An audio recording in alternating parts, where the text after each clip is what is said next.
뉴스파이팅 배승입니다. 2부 이슈 인터뷰 시작합니다. 어제는요, 김두관 전 의원, 오늘은 이재명 전 대표가 당대표 출마 선언을 하면서 더불어민주당의 당권 경쟁은 양자 대결로 치러지게 됐습니다. 흥미진진해지는데요. 과연 어떤 대결 양상을 보일지 귀추가 주목됩니다. 한민수 더불어민주당 의원 스튜디오에 모시고 이야기 나눠보겠습니다. 안녕하세요. 안녕하십니까. 서울 강북을 국회의원 한민수입니다. 아유, 왜 흥미진진해진다는데 웃으셨어요? 아니 그렇게 평가해 주시니까. 아, 그래요? 예. 아니 그래도 김두관 전 의원이 당대표 출마 선언을 했습니다. 네. 그 자체를 어떻게 보십니까? 저는 뭐 저기 누구나 네. 출마할 수 있는 거고 또 김두관 전 의원께서 네. 어떤 본인의 결정 또 주변에서 말리신 분도 좀 있다는 거 아닙니까? 네. 하지만 그런 결정을 할 때는 또 그만한 이유가 있을 거라고 봅니다. 그래서 네. 저는 이재명 전 대표도 오늘 출마 선언을 하시니까 네. 양자대결 구도가 나쁘지 않다고 봅니다. 아, 그래요? 예. 그 이인영 의원이 좀 출마하려는 뜻을 보이니까 뭐 유인태 전 사무총장이 뭐 라디오에 나와서 너 돌았냐? 너 왜 나오냐? 뭐 이랬다는 얘기도 있는데 김두관 전 의원 굉장히 용기를 낸 거 아닙니까? 근데 그렇게 이인영 또 의원한테 얘기할 건 아니고요. 아, 네. 그럼요. 이인영 의원도 우선이시고 정치인이 또 판단할 때는 네. 다 있을 겁니다. 그리고 김두관 전 의원도 이제 말리시는 분들한테 네. 본인의 어떤 의지와 또 본인이 앞으로 어떻게 정치를 할 걸 또 설명했다고 하시더라고요. 들어보니까. 그래서 그런 결정을 한 거니까 저는 이재명 전 대표랑 좋은 경쟁 구도가 되지 않을까 싶습니다. 아, 그래요. 그래서 그런지요. 출마 선언문에 제왕적 당대표를 맡고 민주당의 붕괴를 온몸으로 막겠다. 이재명 전 대표의 일극체제 강하게 비판했습니다. 그런데 이제 그거는 이제 출마 선언하면서 워낙 강자죠. 이재명 전 네, 대표와 이제 각을 세우면서 하신 말씀인데 일극체제. 예, 근데 그 말씀하신 것 중에 보니면 또 이런 말씀도 하셨더라고요. 지난 총선은 네. 우리 당 지도부의 탁월한 리더십으로 압승을 했다.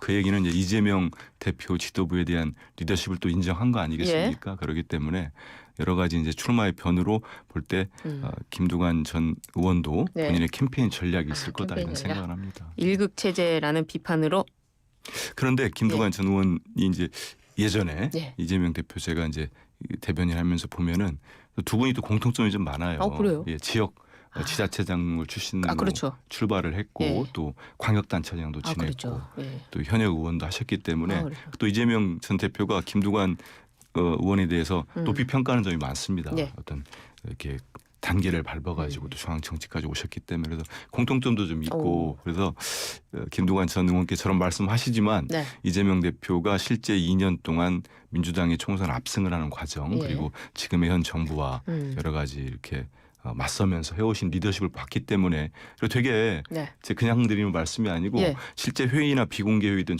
뭐 공개든 보면은 이재명 대표가 어떨 때는 답답할 정도로 본인 결정보다는 최고위원들 또 다른 당직자들 의견을 다 듣습니다. 그래서 시간이 걸릴 때도 많아요. 그래요. 근데 그런 리더십 보면은 그냥 일극체제고 혼자 결정한다고 비판은 말씀은 저렇게 하시지만 속으로는 그렇게 평가하지 않으실 겁니다. 그리고 약속 대련입니까? 그럼 김두관 전 의원 나온 뭐 거는요? 그렇게 표현을 하면 안 되고요. 안 왜냐하면 되고요. 예. 저것도 김두관 전 의원께서 결정을 하신 거기 때문에 결단이죠. 정말 그 비등비등하게 51대 막 49 이렇게 가면 정말 재밌을 것 같은데요. 그렇게는 안 갑니까? 좀 봐야 되겠죠. 좀 봐야 근데 됩니까? 지난번에 이제 알겠습니다. 그 1차 전당대회 때 예. 이재명 대표가 77.77%인가 압도적 승리를 하셨기 때문에 네. 이번에도 총선을 네. 일단 압승한 야당 처음입니다. 네. 야당 처음으로 그렇죠. 예. 과반을 했기 때문에 당원과 지지자들의 의사는 상당히 많이 알려져 있는데 그래도 선거라는 것도 봐야 되니까요. 그까지는 보시죠. 끝까지 한번 네. 투표함을 열어봐야 된다. 그리고 근데 오늘 오전 중에 이재명 그 의원도 당 대표 출마 선언을 할 예정이라고 하는데요. 맞습니다. 맞습니다. 11시에 이제 예. 어떤 내용으로? 여의도 당사 예. 당원주에서 하시는데 저도 그 팀에 지금 관여하지 않기 때문에 그래요? 그럼요. 저희 당원 당규상 현역 의원들이나 안 되는군요. 현직 당직자들은 그 당직을 갖고 있는 분들은 관여를 않습니다. 그럼 멀리서 지켜만 보십니까? 그럼요. 그런데 알려진 내용으로 보면 네. 이제 그 지금의 이제 민생 정책에 대해서 예. 현 정부가 잘 못한다는 평가가 많지 않겠습니까? 그래서 예. 야당 지도자로서 출마하시면서 거기에 대한 정책적 대안, 또 국가적 미래 비전. 그러니까 제가 듣기로는 과거보다는 현재를 진단하고 미래를 제시하는 그런 쪽으로 되지 않을까 싶습니다. 아, 그렇군요. 근데 그 찐명이죠. 이분은 그 네. 친명 좌장으로 불리시더라고요. 이 정성호 의원이 이재명 대표가 연임을 해도 지방선거 공천권을 행사하지 않을 것이다 이렇게 전망을 하셨어요. 과연 그럴까요? 근데 그 과정을 보면은 그런 평가를 할 수밖에 없습니다. 왜냐하면 대표가 이재명 전 대표께서 그 대표를 하고 계실 때 이 조항을 제가 본 현장에서 본 기억으로도 3번 정도를 하지 말자고 진짜 하셨습니다. 왜냐하면 굳이 왜 이렇게 이거 가지고 논란이 되고 괜히 비판을 받느냐. 근데 다른 이제 최고위원들이나 다른 분들이 좀 욕을 먹더라도 이번에 바꿔야 됩니다. 그건 대표가 감수하십시오. 이렇게까지 했거든요. 왜냐하면 그 1년 조항이 사라진 게 아니고 대선 1년 전 사퇴 규정. 사퇴 규정은 그대로 있습니다. 다만 이제 부칙으로 단서 조항으로 특별하고 상당한 사유라는 표현을 넣었거든요. 이게 저기 국민의힘에는 이미 진작부터 있습니다. 그렇기 때문에 국민의힘 의원들이 내로남불식으로 비판하는 건 맞지 않고요. 정성호 의원이 얘기한 거죠. 그러니까 저는 뭐 정성호 의원님 말씀도 분석이나 관측도 저는 상당히 일리가 있다고 봅니다. 저는 지방선거 공천 때문에 대표가 이 조항을 뭐 적용받지 않는다 이런 얘기는 아니고요. 정말로 특별하고 상당한 사유 제가 이 자리에서 말씀드리긴 좀 부적절한 것 같아서 얘기하지 않습니다만 그런 일이 정말 있을 때 그때 어떤 이 조항이 필요하지 않을까 싶어서 만드는 겁니다. 사퇴하지 않고 대선 1년 전까지 사퇴하지 않을 수도 있다 이런 말씀이시죠. 근데 그건 정말 말씀대로 특별한 상당한 사유지 이게 지방선거 공천권을 대표가 행사하기 위해서 저는 그건 아니라고 봅니다. 그렇군요. 알겠습니다. 굉장히 그 호의적으로 말씀을 해주시네요. 정확한 판단이죠. 오늘 이 이재명 대표 출마 선언하는데 멀리서라도 지켜보시는 겁니까? 그 자리 현장 가십니까? 다른 일정들이 많아가지고요. 알겠습니다. 국민의힘으로 넘어가 보겠습니다. 나경원 의원이 이재명 전 대표에 대한 의원직 제명 결의안에 대해 언급을 했습니다. 검찰 수사와 기소 과정이 답답하다면서 하루빨리 진행돼서 정의가 실현돼야 된다. 의원직 제명 현실적인 가능성이 있는 얘기일까요? 제가 느낌부터 말씀을 드릴까요? 제가 지금 나경원 의원이 했다는 거죠. 제가 느낌부터 말씀드리면 참 나경원 전 의원 저도 의원 기자할 때부터 알지만 이번 말씀을 들으면서 자다가 봉창을 두들고 있구나. 그리고 두 번째는 글쎄요. 1979년도에 지금의 이제 국민의힘이 전신이라고 할 수 있는 공화당일 겁니다. 그때 박정희 독재 시대에 군사정권 시대에 김영삼 총재를 제명을 합니다. 국회에서 당시 단독으로 무자비하게 처리를 하는데 그게 저는 박정희 정권의 몰락의 시초였어요. 그래서 이런 말씀을 아무리 지금 뭐 그 국민의힘 사정이 좀 어렵다고 하더라도 마구 던지는 것 같아요. 아무 말이나 던지는 건데 그러면서 검찰 얘기하던데 저는 나경원 의원이 검찰 얘기하면서 이재명 대표를 공격하려면 최소한 김건희 여사 소환 조사를 요구한 다음에 한번 해보든지 말든지 그래서 함부로 저 정도 다선 중진을 당권 주자가 던지는 말씀은 아니라고 봅니다. 그래요. 근데 나경원 의원은요. 이 민주당의 분열 가능성도 있다. 이렇게까지 얘기했거든요. 어떤 의미에서 한 발언이라고 보십니까? 좀 간단하게 길게 하셔도 됩니다. 다른 당 사정 얘기하지 마시고 국민의힘을 뒤돌아봐라. 지금 상황이 어떤데 지금 저런 얘기하시면 글쎄요. 또 민주당 공격에서 본인들 지지층을 조금이라도 모으려고 하는지 모르겠는데 지금 국민의힘 사정을 전 국민이 실시간으로 중계하면서 들여다보고 있는데 그런 말씀하시면서 좀 부끄럽지 않을까 싶습니다. 오늘 나경원 의원과의 인터뷰도 준비되어 있는데요. 하시면서 한번 물어보십시오. 그러면 속으로 뜨끔하고 제 얘기가 맞다고 말고요. 생각하실 겁니다. 그러지 마세요. 알겠습니다. 더불어민주당이 탄핵을 추진하는 4명의 검사 중 1명인 강백신 검사가 민주당을 향해 정파적 권력 남용이다 이러면서 공개적으로 야권을 비판했습니다. 이 탄핵 대상 검사가 공개적으로 입장을 밝힌 건 처음인데요. 정파적 권력 남용이다 이라는 비판 어떻게 들으십니까? 그러면 제가 강백신 검사를 일면식도 없습니다만 되돌려드리고 싶어요. 그러면 또 뭘요? 검사 독재 정권의 수사권, 기소권 남용이다. 그럼요. 이런 얘기를 어떻게 저렇게 당당하게 하실 수 있지요? 강백신 검사가 멀쩡한 검사입니까? 지금 비위 의혹이 있지 않습니까? 거기에 대해서 국회가 헌법이 부여한 권한에 따라서 국회법 절차에 따라서 탄핵 소추 발의를 하고 법사에서 조사를 하자고 하는 상황입니다. 그러면 소명을 하면 됩니다. 정말 누가 하니까 누가 한다고 이원석 검찰청장부터 시작해서 검찰 간부들이 나를 탄핵해라. 죄가 있으면 탄핵하지요. 네. 그렇게까지 결기를 보이고 하던데 이분들 그런 결기 보이기 전에 정말 살아있는 권력 수사, 김건희 여사를 비롯한 수사 제대로 한 번이나 했습니까? 이런 말씀 드리고 싶고 두 번째는 이분들 공무원입니다. 네.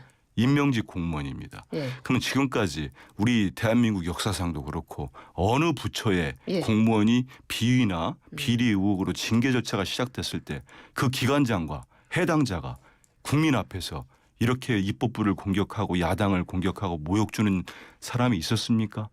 검사는 법 위에 존재합니까? 검사 뭐 이렇게 잘났습니까? 대한민국 검사는 신성 불가침의 존재입니까? 이렇게 하지 마시고 예. 공무원이면 공무원답게 행위하고 본인들이 정말 비위곡이 없고 죄가 없으면은 거기에 대해서 소명하고 입증하면 됩니다. 그 살아있는 권력 앞에서는 그냥 고개도 한번 들지 못하시는 분들이 그래요? 뭐 이렇게 검사 정권이라고 이렇게까지 국민들 앞에서 예. 너무 야당이나 입법부를 공격하는 거 그렇게 좋아 보이지 않습니다. 근데 그 법사위 조사도 말씀을 하셨는데 네. 사실은 조사는 뭐 조사에는 어떤 강제 수사권도 없고 사실 자료를 구하기도 어렵고 시간도 짧고 한다 보면은 민주당에서 통과시켰던 공수처 뭐 물론 공수처장이 지금 뭐 윤석열 대통령이 임명했다 이런 비판도 있지만 밑에 있는 검사들은 열심히 일하는 검사들 아닙니까? 그건 시스템적으로 돌아가는 거고 그렇다면 강제 수사권이 있고 그래도 능력이 있고 하는 이 공수처의 수사를 맡기거나 혹은 비위를 말씀하셨으니까 원래 그 공무원이 비위를 하면 그 각 부서에서 징계 절차가 되잖아요. 그러니까 그런 징계 절차를 먼저 거친 뒤에 정말 이것이 안 됐을 때 탄핵을 하는 것도 괜찮은 거 아니냐라는 의견도 있거든요. 그러면 단 예를 하나 드리겠습니다. 네. 그 천암 관련된 마약 관련된 의혹이랄지 네. 여러 가지 각종 비위 의혹이 나왔던 그 수원지검에 있는 이무 차장검사 네. 그 검찰이 감찰했습니까? 야당이 요구한 지 수개월이 지났지만 감찰조차 하지 않았습니다. 다른 그 부처 공무원들은 그러지 못할 거예요. 당연히 징계 절차 들어가고 감찰하고 수사 의뢰합니다. 네. 검사를 그렇게 했다는 얘기 들어보셨습니까? 없습니다. 그리고 저희들이 네. 그 공수처에도 고발합니다. 아, 합니까? 합니다. 아니, 이미 해놓은 상태도 있어요. 근데 그래요? 예. 그런 여러 사안별로 네. 사안별로 많이 해놨습니다. 예를 들어서 뭐 그 수원지검에 있었던 네. 그 쌍방울 관련된 수사 외압 의혹이랄지 그런 뭐 효유 정황이랄지 이런 거 고발했는데 네. 상당히 시간이 걸리기도 하고 네. 또 공수처에서도 인력이 제한적이지 않습니까? 여러 사건들이 있기 때문에 그 공수처 수사도 하고 네. 저희들이 검사에 대해서도 이제 국회법이나 헌법 절차에 따라서 하는 거기 때문에 본인들이 너무 막 흥분해가지고 네. 국민들 앞에서 이렇게 막 하지 마시고 소명하고 차분하게 조명해라. 절차 밟으면 됩니다. 예. 그때 쌍트랙 그 간다는 거네요. 여러 트랙이 있습니다. 여러 트랙 있군요. 근데 그 당론으로 정할 때인가요? 고 노무현 대통령의 사위죠. 네. 박성원 의원이 이제 기권표를 던졌는데 이게 상당히 비난을 받고 있습니다. 본인은 소신 투표라고 하는데 어떻게 보세요? 그 질문을 하실 것 같았어요. 이거 청취자분들이 궁금해하는 무슨 거 아닙니까? 박상원 의원님 제가 모르는 예. 분도 아니고 그리고 아실 참, 텐데. 예. 난감하긴 한데 네. 그렇게 보시면 좋을 것 같습니다. 일단 국회의원이 개개인이 헌법기관이기 때문에 네. 국회의원들의 그 양심이나 어떤 소신 투표에 대해서는 그렇죠. 존중받을 필요가 있습니다. 예. 하지만 네. 이 사안을 저들이 결정을 할 때 뭐 국민의힘도 마찬가지일 겁니다. 당론 추인 절차를 밟았습니다. 그래서 예. 곽 의원께서 그 자리에 있었는지는 제가 확인을 못했습니다만은 저는 그때 있었고요. 예. 그 저희들이 170명 의원이 있는데 한 150몇 분이 계셨었던 걸로 제가 기억합니다. 예. 이 검사 탄핵 소추에 대해서 그리고 법사 회부도 마찬가지고 그렇군요. 4명 검사들에 대해서 예. 그 소관 상임위에서 일일이 비위 혐의나 의혹에 대해 설명을 하고 절차를 원내대표가 나와서 예. 저희 당원 당규에 따라 밟았기 때문에 만약에 이의가 있거나 네. 다른 의견이 있으면 그 자리에서 얘기를 하시거나 했어야 되는데 그렇게 당론을 만장일치 추인을 했습니다. 네. 하면은 저라면은 당론을 따르는 게 맞지 않았을까 이런 생각을 합니다. 당론을 따르는 게 맞았다. 네. 알겠습니다. 민주당의 당론 1호 최상병 특검법이 다시 제2요구에 의해서 국회로 돌아오게 됐습니다. 네. 어떻게 전망하십니까? 저는 근데 대통령이 그 전례를 보니까 네. 정말 해외 체류 중에 전자결절이 이렇게 특검법 그리고 본인이 연루됐다는 의혹을 받고 있는 정황이 짙어지는 네. 사건에 대해서 특검에 대해서 거부권을 행사한 경우는 저는 없는 걸로 기억하고 있습니다. 무엇이 이렇게 다급해서 정말 국내에 귀국하셔서 예. 면밀하게 다시 한번 따져볼 수도 있고 판단해 볼 수도 있는데 했을까? 네. 그러면 일단 그 제 판단입니다만은 네. 7월 19일이 최혜병이 순직한 지 1주년이 되는 날입니다. 그렇죠. 그렇기 때문에 일단은 그 전에 조금이라도 시간이 먼 시점에 해야 좀 정무적으로 판단하지 낫지 않겠느냐 이런 생각을 했던 것 같고 예. 또 국민의힘 전당대회가 7월 23일인데 가장 유력한 후보인 한동훈 후보가 어떤 특검법의 필요성을 인정을 했습니다. 네. 하다 보니까 재의결 투표를 음. 전당대회 전에 서둘러 좀 하고 싶지 않나 이런 생각을 판단하신 것 같은데 네. 그럼에도 불구하고 더 말씀 나누겠습니다만 지금 잇따른 보도가 네. 정말 대통령 임성근 사단장 구하기의 핵심이 어디였는가 이 퍼즐들이 지금 맞춰지고 있거든요. 네. 이런 상황에서 대통령이 서둘러 썼는데 국민의힘 의원들께서 일방적으로 아니면 똘똘 뭉쳐서 거부권에 대한 재의결 표결에서 부결시키기에는 상당히 부담이 있을 거로 봅니다. 그렇군요. 이진숙 방통위원장 후보자가 청문회 준비에 들어갔는데요. 네. 방송 관련이 있으시니까 이진숙 후보자가요. 방통위원회가 2인 의사결정 체제를 유지하게 된 책임은 야당에 있다 이렇게 발언을 했어요. 어떻게 들으셨어요? 이분 왜 이러시는 거죠? 또 그러시군요. 예. 아니 저는 야당에서 이 본회의 후보자가 예. 이렇게까지 청문회도 시작 전에 보통의 민감하거나 좀 곤란한 질문이 나오면 아마 기억하실 겁니다. 우리 배 변호사께서도 청문회 가서 입장을 밝히겠습니다. 아니면 그렇죠. 나중에 입장을 밝히면 하지 이분처럼 지명 첫날부터 이렇게 정말 무자비한 발언들을 무도한 발언들을 쏟아내고 네. 아니 이런 말씀을 하고 청문회 와가지고 그러면 그냥 야당이나 그 국민의힘을 제외한 모든 야당과 싸움을 하고 아니면 탄핵을 다시 또 한번 유도하겠다는 건지 이 말씀은 뭐냐면요. 예. 지금 공영방송을 현 정권이 그대로 하던 기조를 이어받아서 예. 이동관 전 위원장이나 김홍일 전 위원장 못지않게 예. 어찌 보면 더 포괄적으로 탄압하고 장악하겠다는 의도입니다. 오히려. 그리고 아니 하나만 짚어드릴게요. 왜 네. 야당의 책임은 무슨 야당의 책임입니까? 지난해 4월에 지금 가방위원장 대신 최민희 당시 방통위원을 야당이 추천을 했습니다. 국회법 절차에 따라서. 네. 대통령께서 7개월 동안 임명을 안 했어요. 그러고 지금 대통령이 임명한 두 분 위원장과 부위원장으로 그냥 위법적으로 독단적으로 방통위를 운영해 온 겁니다. 야당에서 본회의에 올리지 않았지 않았습니까? 어떤 걸 말씀하시는 거예요? 이진숙 후보자도요? 이제 그러고 난 다음에 네. 어떤 정치적 요소를 가지고 온 겁니다. 그렇게 그러한 다음에 저희들이 많은 요구를 했죠. 이거는 네. 분명히 재판 법원의 판단도 있기 때문에 네. 분명히 방통위법에는 위원 이상의 요구로 위원장이 회의를 소집할 수 있도록 하였습니다. 네. 근데 지금 위원장과 부위원장이 있으면 위원은 한 명인 거예요. 그러면 당연히 그게 법상으로 열 수 없는 상황이 됩니다. 알겠습니다. 어떤 이 부분은 또 다음에 한번 듣기로 하고요. 네, 저희가 알겠습니다. 준비된 얘기 중에 좀 중요한 걸 여쭤보려고 네. 하는데 윤 대통령 탄핵과 관련한 국민청원이 130명을 넘겨서 민주당이 법사위 안건으로 상정을 했습니다.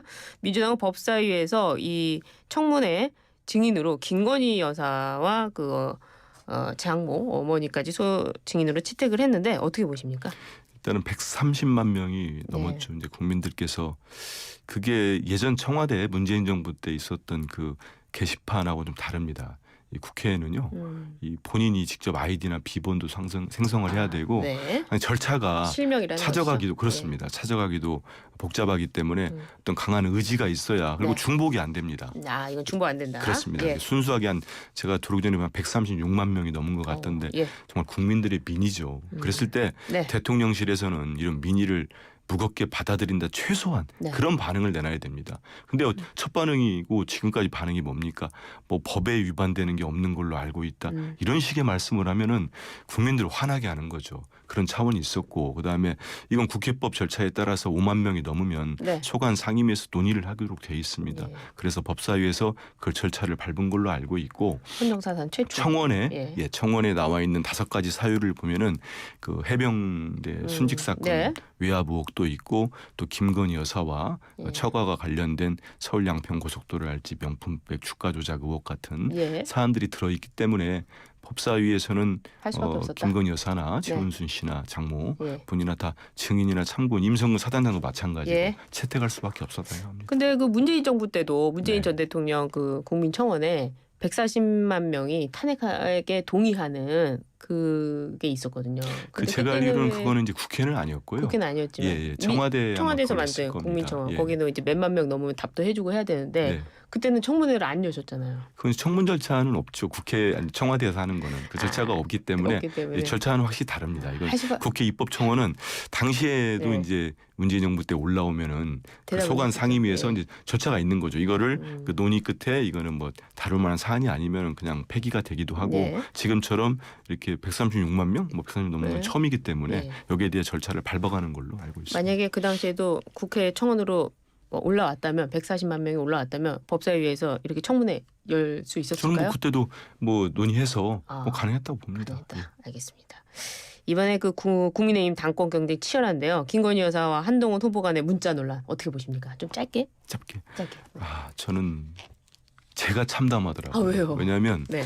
집권당 지금 국민의힘이 총선에서 승리하고 지금 전당대회하는 거 아니잖아요. 그렇죠. 정말 국민들로부터 무섭고 매서운 네. 회초리를 받고 네. 쇄신하겠다고 혁신하겠다고 전당대회하는 거 아닙니까? 네. 근데 여기에서 김건희 여사 영부인의 문자를 가지고 참 표현하기도 거친 익심 논란을 가지고 지금 네. 정말 이전 투구를 벌이고 있습니다. 막장극 비슷하지 않습니까? 막장극. 모든 게 다 드러나고 있습니다. 네. 그런 상황에서 이게 제대로 된 집권당 지도부가 들을 수 있을지 어. 이 이후에 많은 내용들이 이미 많이 보도를 예. 우리 청취자도 보셨을 테니까 저는 그 이유가 이 전대 이유가 더 심각할 거라고 봅니다. 그래서 한동훈 의원 후보가 네. 되든 다른 분이 되든 자칫 윤석열 정권의 몰락의 단초가 되지 않을까 하는 생각이 듭니다. 그렇군요. 네. 알겠습니다. 오늘 인터뷰 감사합니다. 아유, 고맙습니다. 여기까지 듣겠습니다. 지금까지 한민수 더불어민주당 의원과 함께했습니다.